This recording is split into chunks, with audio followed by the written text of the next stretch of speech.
So welcome everybody to the Yestermorrow Summer Lecture Series for our 2014 schedule.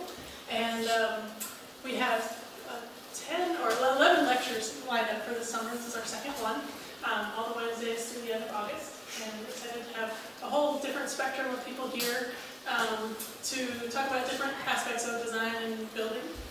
There are postcards over there on the table with the whole lineup. You can grab one of them on your way out if you don't have them already. And next week we have two folks, Shannon Bryant and Shelley Potdorf. They're from Texas, and they're building passive house projects down in Texas. They recently did I think it's a nursery school project that's to passive house standards. So they're talking about the living building challenge and other alternatives approaches in the shadow of big oil. So please join us next week. And tonight I would like to introduce Mia Scharphie. Mia is a designer at the award-winning landscape architecture firm Ground View. Her professional experience includes work at the nationally recognized nonprofit design firm Public Architecture, as well as the SWA Group.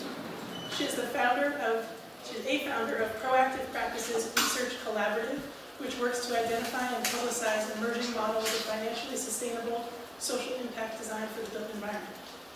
Mia received her MLA from the Harvard Graduate School of Design and her undergraduate degree cum laude in urban studies from Brown University. She has received a number of honors, awards, and fellowships, and her writing on issues of equity and design has been published in the Christian Science Monitor and Good Magazine. And we're excited to welcome you to Yestermorrow today. Yeah, really happy to be here.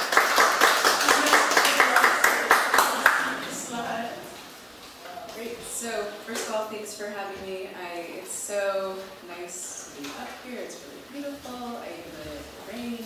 So yeah, it's just been such a pleasure, and it's been great to get to know Yestermorrow and see the kind of things that are built here. It's really inspiring. So what I'm going to talk about tonight is the emerging field, or I guess subfield of public interest design. A little bit about how it started and how it's connected to previous movements within design, and then I'm really going to jump into the research that I've been doing for the past year and change, I guess a little bit longer even now, looking at different models of doing design basically for social good and for environmental change, for socioeconomic change, and really looking at design as kind of an agent in creating good. So a little bit of background. I'm a landscape architect at Ground View, which is a firm in the Boston area. We do a lot of public work, very interested in play spaces, very interested in how we can use landscape projects to reconnect people with natural systems and spaces. I'm not going to speak about it very much tonight, but I run a workshop called the Build Yourself Workshop, which teaches women designers practical skills of empowerment, skills of leaning in, basically helps address some of the issues in our field where over half of the graduating class of architecture and landscape, and architecture programs specifically, is women, but only 17% of architecture firm principals are women. So dealing with some of the kind of issues of equity within the field itself.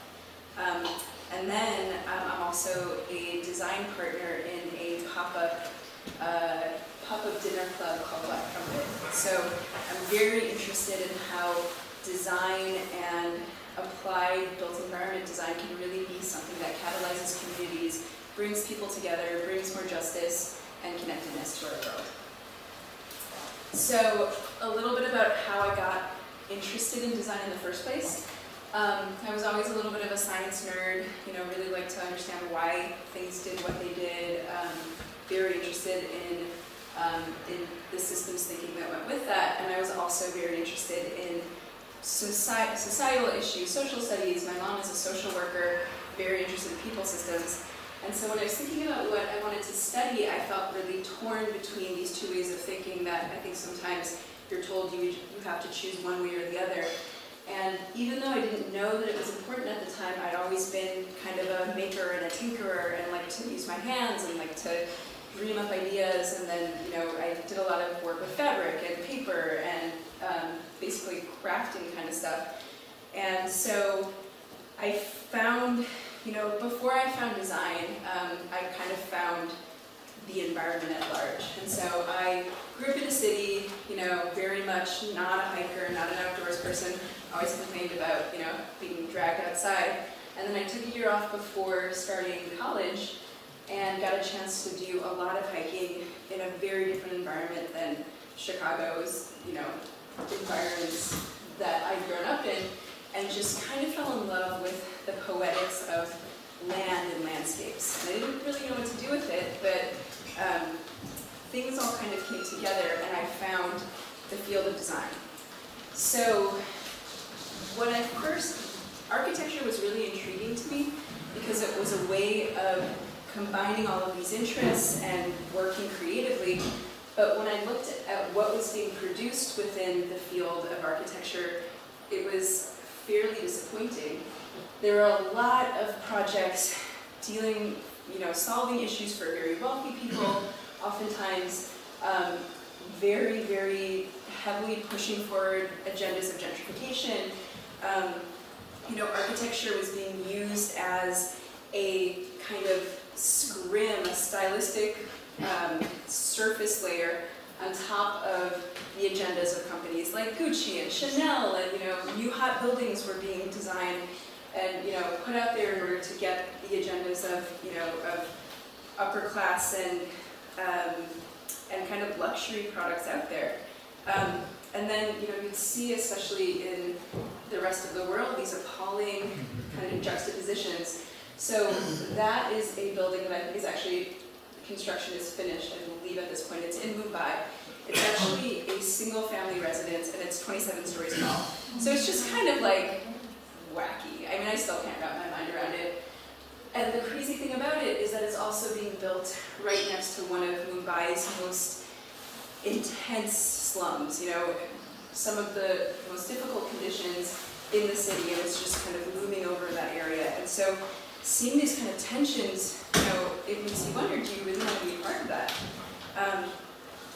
But at the same time, I was looking out at some of the dynamics that were happening in the larger sphere of the built environment, and watching what happened with Hurricane Katrina, and it was such an issue. It was a people systems issue, but it was a land systems issue, and it was really an issue of the built environment, and an issue that designers could have a role in addressing how to prevent, how to be able to respond to disasters like this and potentially to prevent them. And then there are also the kind of issues, this is Cleveland, the kind of non-catastrophic issues, but the slow burn kind of issues of deindustrializing cities and the Rust Belt, and looking at some of the realities on the ground created by the shifting economic forces, and thinking, this is a people systems issue, but this is also a land issue. This is a built environment issue, and how come I can't be working on things like this? And so the more I learned about the field, on one hand, the more inspired I was, because design is really about systems thinking. It's about understanding the different layers that compose a space. The human layers, the geological layers, the vegetation layers, the water layers, all of these systems and the way that they impact each other. And if you pull on one, others respond. And so really thinking about how do you intervene in a system like that and help push it in the direction for good. And so what I decided was that I liked the way that designers were trained to think, and I was going to get those tools, and I was basically going to hack a design education and point it in the direction that I wanted and work on the kind of things that I wanted. And I wasn't sure exactly how I was going to do that, but I figured, sometimes you just got to listen to your gut, and these are the tools that I want to be able to use to work on to solve the kind of things that I want to be working on in the world.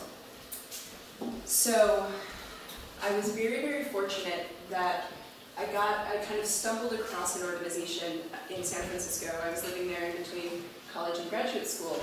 And it's called Public Architecture. And what Public Architecture was trying to do was something that was really, really interesting. They were trying to become a model within the design field that is quite common within the legal profession. So in the legal world, you have lawyers who are doing work, and many of them have pro bono, do pro bono hours on the side. But then you also have public interest legal law clinics that focus on the kind of issues that one firm can't get done in within their pro bono allotment, or a larger scale issue that's facing the public that there isn't anybody to foot the bill, and so they take it on as a larger justice issue. And so public architecture was trying to be that kind of clinic for the design world and take on issues of broader relevance that were very much built environment issues and do them for the sake of the public interest. And so the kind of projects that they worked on were parklets. So this is an idea that's actually caught on worldwide since. And public architecture is one of the earlier, it was actually dreamed up by a number of different organizations, including Rebar, which I'll talk about their organization a little bit later because we looked at them. But the idea behind parklets is that they basically took pieces of parking space in, this is in an area in San Francisco that is very, very not designed for pedestrians, and basically pop up the pavement, use them as places that people can gather, create, basically intervene in the existing streetscape to create public spaces that also have ecological function. And then another project of theirs was Scrap House, which was a temporary structure that was built right in front of San Francisco's City Hall, entirely out of scrap materials. And then another project, and I think this is one of my favorites, was so it's called the Day Labor Station, and it was designed to address some of the issues that day laborers face when they're waiting for work.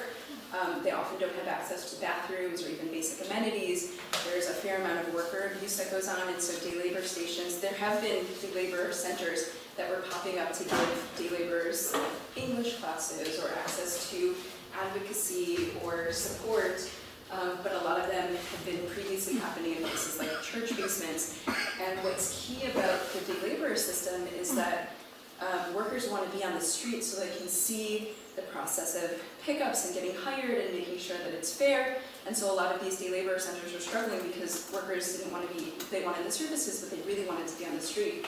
And so public architecture took on this project, and in combination with day labor organizations developed this prototype for a sustainable, off-the-grid day labor station that could be flexible enough to provide for those needs, but at the same time meet the needs of day laborers. And one of the things that's really great about this project is, the day labor issue is obviously an incredibly contentious issue, and part of it is there's a public perception of guys waiting on the street, waiting to get picked up, and it's semi-legal, legal gray zone. And so part of what this project does is it actually gives some formality to that experience and makes it so that it allows communities to feel somewhat more comfortable with this dynamic that's part of our larger economic system. So I want to ground a little bit what public architecture was doing in a very, very mini history of public interest design. And this is so abbreviated, and if you're interested in it, I'd be happy to talk more about it. But so I was speaking with somebody here at Yestermorrow earlier today about sustainability and how 20 years ago the word sustainability didn't really exist, but a lot of people were doing it. So I think the way to see public interest design is that there are very, very deep roots, and it's been termed public interest design, but it's existed in some way, shape, or form for a very long time. So this is Frederick Law Olmsted, who is in some ways the patron saint or father of modern landscape architecture. And this is Central Park. Everybody knows Central Park, a great classic park, raises real estate values around it. You can't imagine New York City without Central Park. But especially if you read Olmsted's writings, Frederick Law Olmsted wasn't a designer with a vision and he just wanted to create something beautiful in the world. He was actually very deeply motivated by being an activist and really seeing public space as an issue of equity and an issue of public health, even though the idea of public health didn't really exist at that time. So, his critique was that with rapid urbanization that was happening at the time, the wealthy could get away in the summer and go off to their estates, but the poor had nowhere to go, and they had no access to nature, they had no access to what they believed were the restorative benefits, health, it was healthy for the lungs, it was healthy for the mind. And so Central Park and the other parks that Olmsted worked on were really a way for him to intervene in the city to try to create opportunities for more health, for more people. And he wouldn't have necessarily framed it as a form of activism, but if you look at the kind of things he was doing, who he was trying to convince, the writings he was putting out there, that's absolutely what he was doing. And that history, of progressive work by architects, it extended back in history from Frederick Olmsted, but also, there's the history of public housing, which obviously we look back on it now, and there are some major losses and some major wins, and it's a very contentious history. But I would say that the history of modern public interest design is really catalyzed by the events of the 1960s. There was, as we know, a lot of social movements, and this is actually one of the student protests in that went across Europe in the 1960s and 1968 was actually spurred on by architecture students. And so architects were very heavily involved in many cases in some of the social protests of the day. But at the same time, the movement, the field had very similar issues that frustrated me when I was looking at what it produced. So this is so Whitney Young Jr. was a civil rights activist who addressed the American Institute of Architects at the 1968 convention. And what he said is, and it galvanized the field in some ways, you are not a profession that has distinguished itself by your social and civic contributions to the cause of civil rights, and I am sure that this has not come to you as any shock. You are most distinguished by your thunderous silence and your complete irrelevance. And so this time shook up a lot of architects and designers, and this question of who are we working for, why are we working for, what are the interests behind the work that we do, was something that caught up a lot of people. And so one of the major things that came out of the 1960s and 70s was eventually places like this, but also places that termed themselves community design centers. So there were places that in some ways, were trying to function like public interest clinics. They were oftentimes dealing with clients who didn't have access to design services, the first one was actually in Harlem, working on problems that were societal problems. Oftentimes it was architects, but it was also lawyers and community organizers, and they were approaching issues of the built environment in much more holistic ways. And they were, one of the things that was very different is they tried to bring clients into the process in a much deeper way. And so a lot of the criticism of architecture at the time was that the architect was this expert off in the corner who would listen to your issues, go and whip up something amazing and then give it to you, and if you didn't like it, it was because you didn't have good taste or good style. And so there was a lot of reflection about exactly what the power dynamics were in that relationship. How can we involve people? Can we involve people in actually the building process and thinking through their spatial needs? And then in the years since, academia especially got very involved with this and started to do, this is the photo in the middle is from the rural studio that Samuel Mockney founded. And so people, in some ways the design build movement was spurred on as a result of this, and there was architecture basically turned inside and had some very important conversations. But one of the things that happened, especially in the 1980s, is that the field in general started to become unenamored with the mainstream aspect of the field, became less interested in this kind of work. And what happened is that there was a split between people who were doing community design work and people who were working in the more mainstream profession, whose work was appearing in the journals, who were getting the prizes. And at a certain point, it became a little bit of a stereotype that you either were a good designer or you were a community designer. And so public architecture was founded to try to bring those streams back together and to try to find a way to bring this kind of work and this kind of reflection and this kind of impact back into mainstream design work. And there were a number of other organizations that were founded at this time, and so for me, having decided that I was going to hack design to do what I wanted to do with it, I realized that all of a sudden the field was turning back in that direction and thinking, hey, this is worthwhile and interesting. And so I found myself surrounded by this outpouring of interest. The MoMA was doing exhibitions on how we could deal with the foreclosure crisis. People were running competitions on how to address sea level rise. Almost every major architectural publication did an issue on social impact design, public interest design.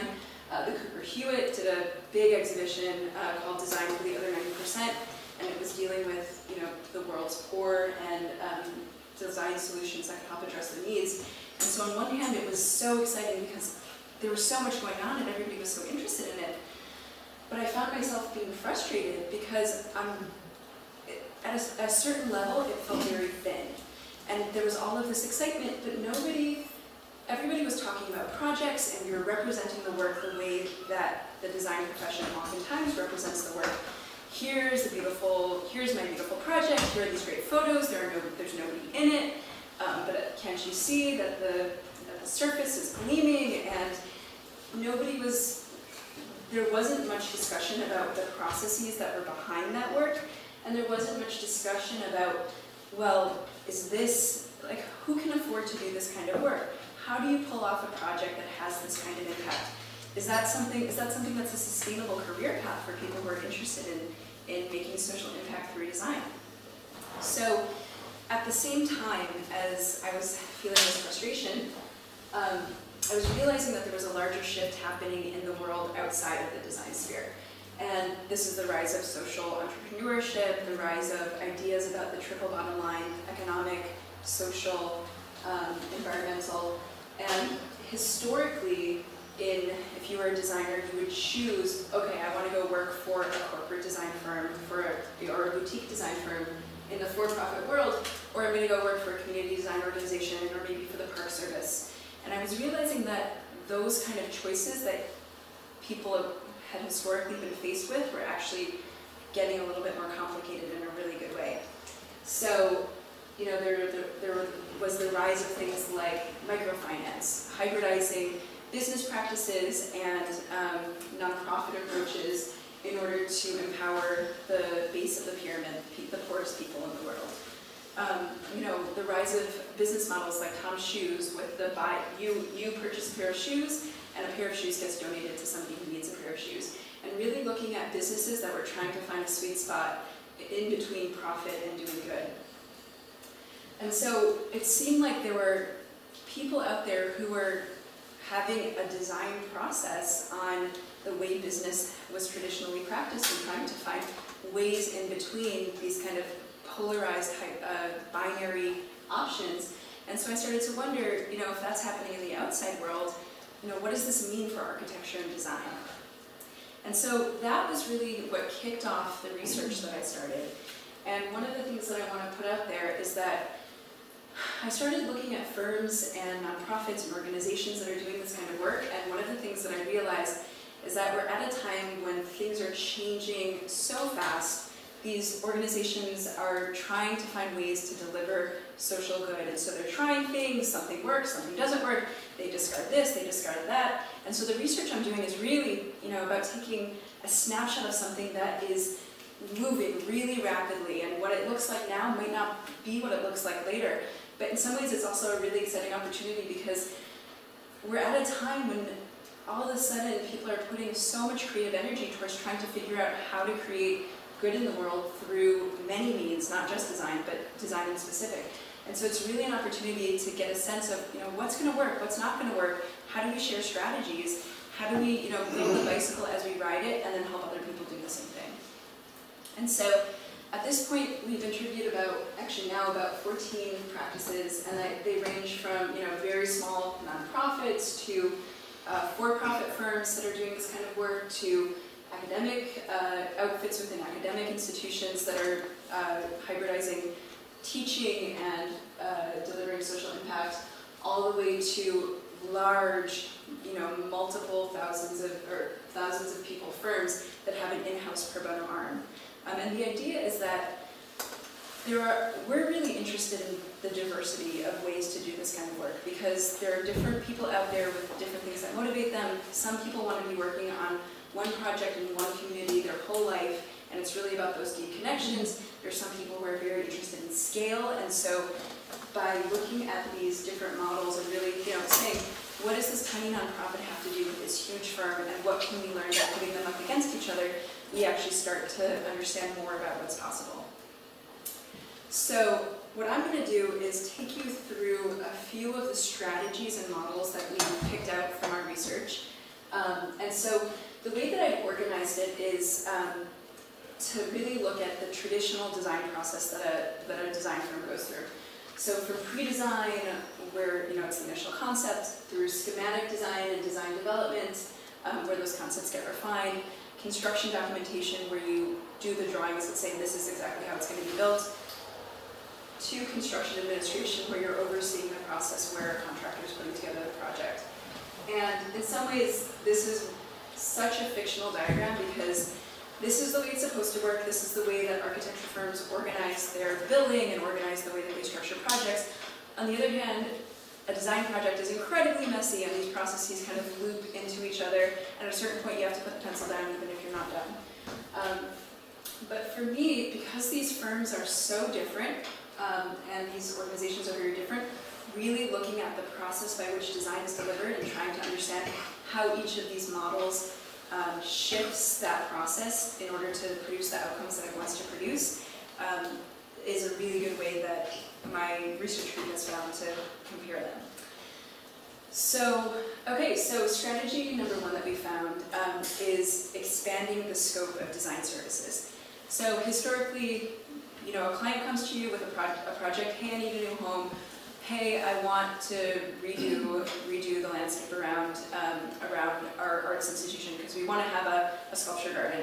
And then you do a little bit of research, you draw some more, and draw, and then you give them a package, and then you supervise it.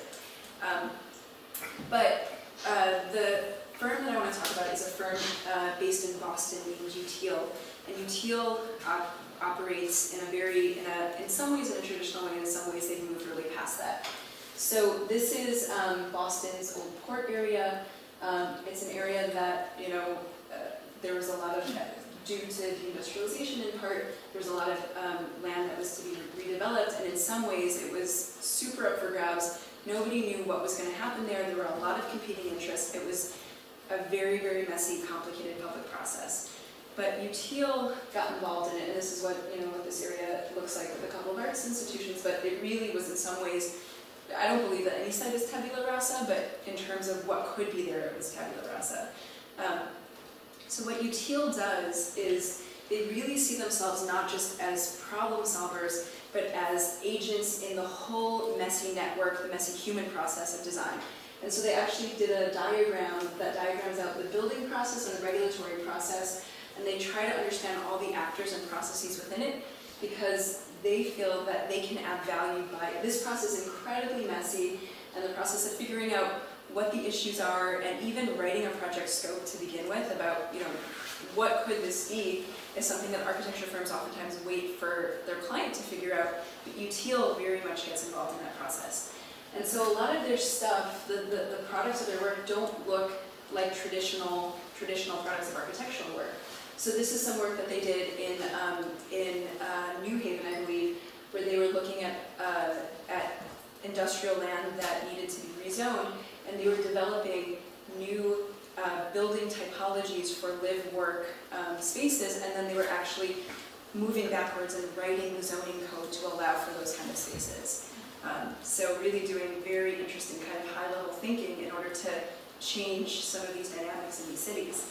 A lot of their work looks like planning work. So what kind of spatial fabric do we want, and what exactly, how do we translate that into spatial rules and guidelines? This is street. I'm sorry, it's a little fuzzy. These are streetscape plans that they did for Boston. Really thinking through how can we change what kind of spatial fabric do we want that includes pedestrians, that includes bikers, that's more friendly to different types of transportation, and then how can we back out of this and write the guidelines that would allow these, even if we're not working on that project, that will allow these kind of spaces to emerge. And so, you know, util is basically moving out of just the traditional design process, and is really getting involved in the political context, in regulation, in bringing stakeholders together in order to align a project. And by doing that, they put themselves in a very central position. And then these projects, when they, in these cities, when projects come up, they oftentimes can turn around to developers. They also do architectural work and say, we know this context so well because we wrote those guidelines. And so if you want to hire an architecture firm who knows the issues in and out, we're the ones for you. And so it actually, there's a very good balance between their planning practice, the planning side of their practice, and the visioning side of their practice, and their architecture side of their practice. So the second strategy I want to talk about is the idea of using temporary projects to test ideas. So I spoke a little bit about parklets. So this is one of the first parklets. It was, so there's a design collective in San Francisco called Rebar, and a number of years ago they went and took a parking space in San Francisco and fed the meter all day, rolled out turf and made a tiny little parklet, a little kind of guerrilla park. And the idea was to raise awareness for the fact that cars are really, really dominant in our streetscape. And what if we, can we fight against that? Can we do something? Can we suggest something different? And so this went online and went viral, and it started what is called Parking Day, where now communities across the globe go and make tiny little guerrilla parks and take over parking spaces for a day and bring them back to pedestrian use. So these are some of the things, Rebar didn't design these, but these are some of the things that have come out of that. And so so one of the things about temporary projects is that this is one of the Rebar founders, his quotes, there's an extraordinary power in getting people to have the experience of what could be. So there's something about, if you wanted to get a parking space in a major city taken over and brought back to for a park use, or you wanted to get a small park in a place, there's so much red tape, and it could take you years to get a tiny parcel of land, whereas these guerrilla actions are a way of showing people what's possible, and in doing so, sometimes you're actually able to subvert or make that red tape kind of fall down in front of you, because you've raised the awareness of what could be. And so they did a lot of other temporary projects. This is actually a community garden in front of San Francisco's City Hall. And actually, when I was living in San Francisco, I worked on, I was there, and I think I worked on a week at that spot, which was very fun. And what's been really interesting about Rebar is while they started with these guerrilla projects, because they've gained notoriety and admiration for this kind of work, and over time they've been asked to work on much larger projects. So this is a much larger reimagining of the waterfront in Portland, and Rebar is now actually a more formal organization who's working on this project. So they've used these temporary projects to both create proof of concept to make these ideas move forward, and then they also use them to beta test ideas, and they gain insights which can allow more permanent changes like the parklets that we're seeing that are permanent in cities across the globe to happen. So another strategy that we've seen in these firms is the idea of incorporating non-physical outcomes. So I think the firm that best exemplifies this is a nonprofit arts organization based in Omaha, Nebraska called Emerging Terrain. And this was their first project. It was a series of art installations on grain elevators at a location that was at a major highway thoroughfare. And Omaha is rapidly suburbanizing. The rural suburban edge of Omaha is expanding. And they wanted to use this project to raise awareness. I mean, their whole organization is really about raising awareness between people and their land and public vibrancy within Omaha, using art as a means to do it. But when they did this, when they launched this project, they didn't just focus on the art piece. They actually hosted 600-person meal at an 800-foot table where different food makers and artisans from around the city came together and made a large meal for people using food that was sourced around Omaha.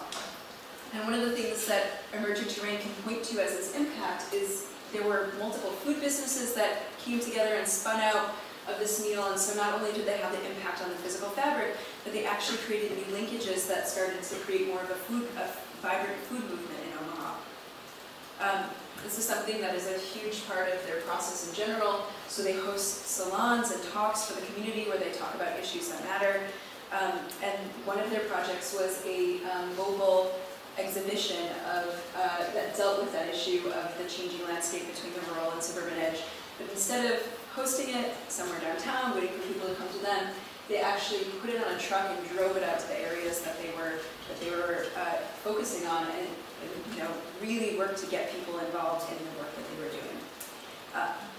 And so this has put them in a really central position. And when the Chamber of Commerce was interested in doing parklets in the city, they actually approached Emerging Terrain because they said, you seem like you're really at the center of these kind of issues of public life that are happening, and so we want you to work on this project. And they were also approached to work on a much bigger project, a bikeway that would connect two different areas of town, which was a particularly political project, but Emerging Terrain had gained trust as kind of a central party that was dealing with these issues of land use and issues of equity and issues of public vibrancy, and so they were a natural fit when this project became available. And these are images from that project and renderings. And so what Emerging Terrain's really done is they've actually spun off from this traditional design process and hosted all kinds of events and things that are really not about a physical product. And in doing so, they've actually developed a constituency for themselves, which has fed into more project opportunities and actually created something in Omaha, a gathering of excitement around these ideas in Omaha that didn't exist before. So another strategy I want to talk about comes from a firm called Mass Design, which is a nonprofit, a fairly new nonprofit design firm. And it's the idea of multiplying the outcomes of your project process. So this is a hospital that Mass Design worked on. It was their first project. It's called Butaro Hospital, and it's in Rwanda. And in this project, they had to move there was a lot of earthwork to do, a lot of earth moving. And what Mass decided to do was, instead of hiring a bulldozer to come from the central city and to hire to maybe employ one person, and the earth would be moved in a certain amount of time, and then that person would basically go back, and most of the money would go towards the rental of the bulldozer. They actually hired locals in town to move the earth by hand, and they ended up spending about the same amount of money that they would have spent to hire the bulldozer, and at the same time they were able to take the money that went into their project and actually spread it around into the local economy. And so this is people from the village working on the project. This is something that they're very, very serious about, and so they actually developed a way, in one of their projects, a way of creating bricks and have empowered local people have kept making those bricks, and it's become like a cottage industry for them. And train them, and they do a lot in their projects to use their projects as training opportunities. Mass is so serious about this, so they actually went back to the process of designing Butaro Hospital and looked. So that says pre-design, that says schematic design.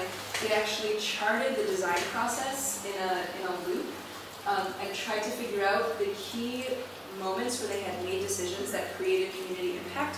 When did they make those decisions so that in their future projects they could actually say, it's pre-designed, but let's start thinking about, can we design this in a way that, what kind of decisions can we make that would have implications that could actually be opportunities to help people in the process. So through using the design process and leveraging it to create other opportunities for empowerment and these benefits, Mass is basically taking something that historically you have the built outcome and has actually expanded that so that there are all kinds of outcomes that come with the built project. So another strategy I want to talk about, so one of the key issues with doing this kind of work is, where do you get the funding? How do you get these projects paid for? And so my next couple of strategies focus on that. So there's a nonprofit organization in Philadelphia called Public Workshop. And what Public Workshop does is it basically runs youth programs. This is a youth program called Tiny WPA, which is very clever. So the WPA, the Works Progress Administration, is responsible for a lot of the infrastructure that we rely on today. It was, I don't want to give you a history lesson, but it was a time when we in the United States used excess labor to make infrastructural investments that were really key. So Tiny WPA is a program that Public Workshop runs, where it takes youth and runs youth programs and trains them in design and building skills. And part of the idea is that the youth who are in these programs are being empowered to look at their communities and say, hey, what are the issues here? And what can I do about it? What can I build? What can I design? What can I do? You know, it basically creates building heroes who are impactful in their neighborhoods. And the founder, Alex Gilliam, one of the things he says is that, so he's working in Philadelphia, which is incredibly cash-strapped. And so in cities like that, you have all kinds of physical needs, but the money never goes to physical projects because, you know, the schools need help, and after-school programs need help, and all of these key social services need help. And so Alex's idea is, how can you leverage those funding streams already and those needs and turn them towards the improvement of the city? And so students are empowered with skills, and then the city gets projects and things and play spaces that make the urban context better when the city itself is having a hard time keeping up with some of the blight. And it's really, I just love this. We don't wait for inspiration. We chase it down with circuits and circular saws. It's really about creating a change in the context, but also creating a change in youth and organizing youth. So what Public Workshop does is it takes youth funding and actually redirects it through public works projects, which double as youth development. And then the outcome is projects, but it's also training leaders in civic impact. So the next strategy I want to talk about also comes from mass design. So in Butaro Hospital, Mass had a tricky situation. A lot of the time you can get wind data, or you can understand, there's a lot of data that you can get about your context, whether it's topographic data, but there was a lot less data in the area that they were working in, and this was really tricky because they were designing a hospital, and they were designing a hospital in a place where the power could fail, and they were designing a hospital to deal with infectious diseases, so ventilation is incredibly important. And so they had to develop strategies that would allow for ventilation if the power failed, and this is something that is probably familiar to a lot of people here who are working in, with passive cooling and heating. But there's a totally different set of strategies that are needed in the developing world that haven't been needed in the developed world for quite some time. So what they did is they put a ton of energy and research into creating solutions for that hospital.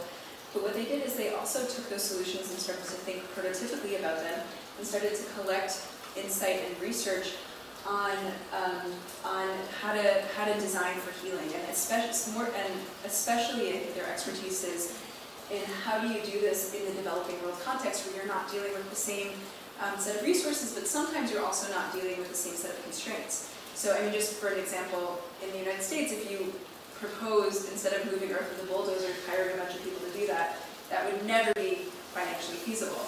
But so there's a different set of opportunities and constraints in the developing world.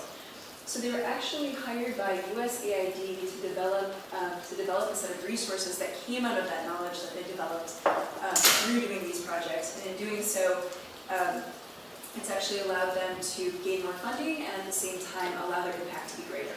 So they, after this experience with USAID, they launched the Mass Design Lab, which works with companies to develop solutions, whether it's UV light, disinfecting UV lighting, or other types of things that can be used, especially in the developing world in health contexts.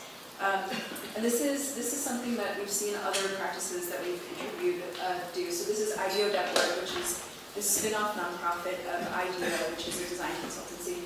And And so one of the major things IDEO.org does is they do very short design consultancy projects, and they publish all of their projects online, because the idea is that the insights that they found about cook stoves in Tanzania can be really useful to other designers working in similar contexts. And so they see their impact as not just these projects, but also the things that they develop being able to be developed into more prototypical solutions. So through using your process knowledge that you develop in any project, turning that into research and primers, you can actually, first of all, gain more funding for it, and second of all, gain more impact. And then that expertise actually feeds back and positions you as a firm that has the insight to do that kind of work. Okay, so the last firm that I want to talk about is a firm that's taking the for-profit and nonprofit structures and is really using them to do what it wants to do so it can deliver the work it wants to deliver. It's a firm called Inscape Studio and Inscape Publico, and I'll explain that in a minute. And in some ways they're a very traditional architecture firm. They do residential work, they do institutional work, nice architecture firm. So it started out as Inscape Studio, and then at a certain point the founder, who was very involved in issues of the arts and was sitting on nonprofit boards, was really interested in working for nonprofits, and he saw that they had issues, spatial capacity issues, but they couldn't always afford to hire an architect. And so what he decided to do was to found a nonprofit called, he's Inscape Studio, and this is Inscape Publico.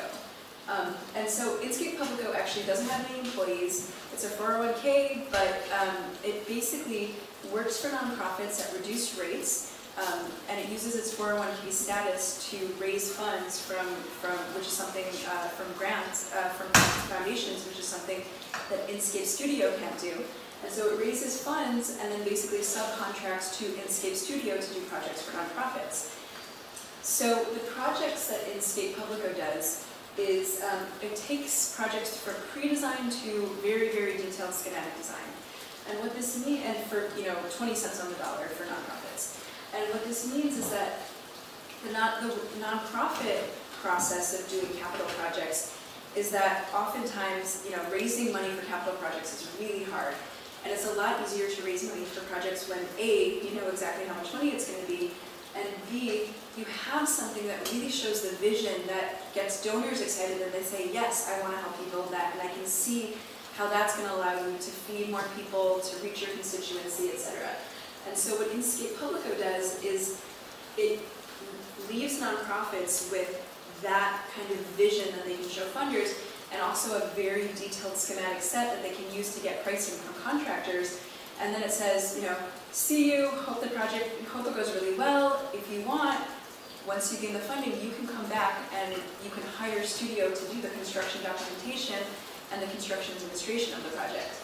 And so at this point, 30% of the nonprofits have returned to Inscape Studio, but the reason it's only 30% is because it's actually very difficult for nonprofits to raise funding for big projects, and so no nonprofits have chosen to go with another firm for the construction documentation or the construction administration.